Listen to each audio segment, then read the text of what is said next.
साल दिवाली में पटाखे, मिठाई और बहनों द्वारा भरा गया एक छोटे से घरौंदे में कुलिया चुकिया। कुछ इस तरह से दिवाली की समाप्ति होती थी। इसके बाद आता था समय छठ पूजा का।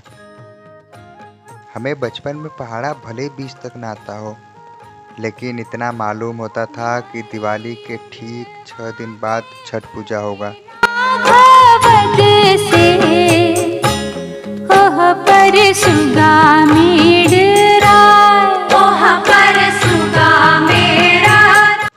फिर क्या, इन्हीं सब की तैयारी में जी जान से लग जाते थे। दिवाली के दिन से लेकर छठ पूजा के दिन तक पूरा माहौल भक्तिमय होता था। मोहल्ला हो या बाजार, हर जगह छठ पूजा के गीत अपने धुन से पूरे माहौल को एक अलग ही ऊर्जा देता था। कुछ इस तरह होता था हमारे छठ पूजा का त्यौहार। दूर किसी मैदान से सुबह सुबह उठकर चिकनी मिट्टी लेकर आना, ताकि घर में माँ दादी मिट्टी का चूल्हा बना सके।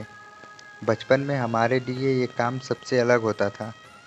सुबह सुबह दोस्तों की टोली बनाकर खाली पैर ओसों से लिपटी सड़क के किनारे किनारे गुनगुनाते हुए जब मिट्टी लेने जाते थे ना, तो हमारे बीच में ये प्रतियोगिता जरूर होती थी। जिसने भी एक बार सिर पर मिट्टी की बोरी उठा ली, वो घर जाकर ही उसे रखेगा।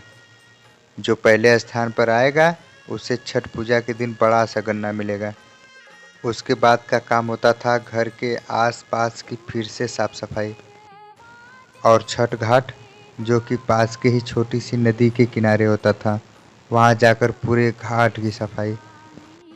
बचपन में हमारे सगे संबंधी या पड़ोस के चाचा भैया लोग जब परदेश से गांव आते थे, तो उनसे पटाखे और मिठाई की मांग करना। साल के किसी और त्योहार में मिले या ना मिले, छठ पूजा पर लगभग सभी आ ही जाते थे।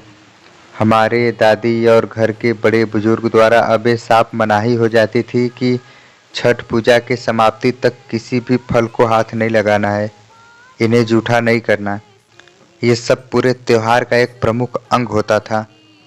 हम भले ही उम्र में छोटे थे, लेकिन इतना तो एहसास था ही कि 3 दिन तक कैसे घर की औरतें भूखे रहकर बड़े निष्ठा से पूजा की समागम करती हैं। छठ में अर्घ से एक दिन पहले गुड़ से बनी खीर और केले के पत्ते पर पूरी फैमिली प्रसाद खाती थी। और अगर किसी के यहाँ छठ नहीं हो रहा हो, तो उसके यहाँ जाकर प्रसाद भी देते थे। छठ पूजा में पवित्रता का बहुत ही ज़्यादा ध्यान रखा जाता है। अगर कोई गलती हो जाती थी तो झट से घर वालों के थप्पड़ गाल पे पड़ते थे, और छठी मैया से माफ़ी भी मांगने को कहा जाता था। यार, कुछ ऐसा था हमारा छठ का त्यौहार। हालांकि आज भी कुछ नहीं बदला, सब कुछ वैसे ही हो रहा है। आज भी वही गीत, वही रिवाज, सब कुछ वैसा ही हो रहा है। अगर कुछ बदला है तो वो हम और हमारे जैसे न जाने कितने मित्रों का वो समय बदला है, जो घर से हजारों किलोमीटर दूर किसी दूसरे शहर में रोजी रोटी के लिए दूर है।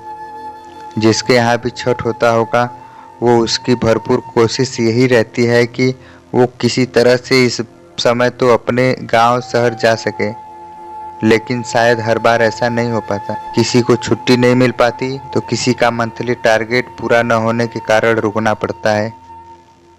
शायद ये बात बचपन में कभी भी समझ में नहीं आती, जो अब आ रही है। खैर, आज भी जब न्यूज में छठ को लेकर भीड़ को दिखाया जाना, रेलवे द्वारा स्पेशल ट्रेन चलाना, ये सब देखकर बस मार के रह जाते हैं। और रह जाता है मेरे लौट के आने के इंतजार में रखा वो अलमारी में छठ का ठेकुआ।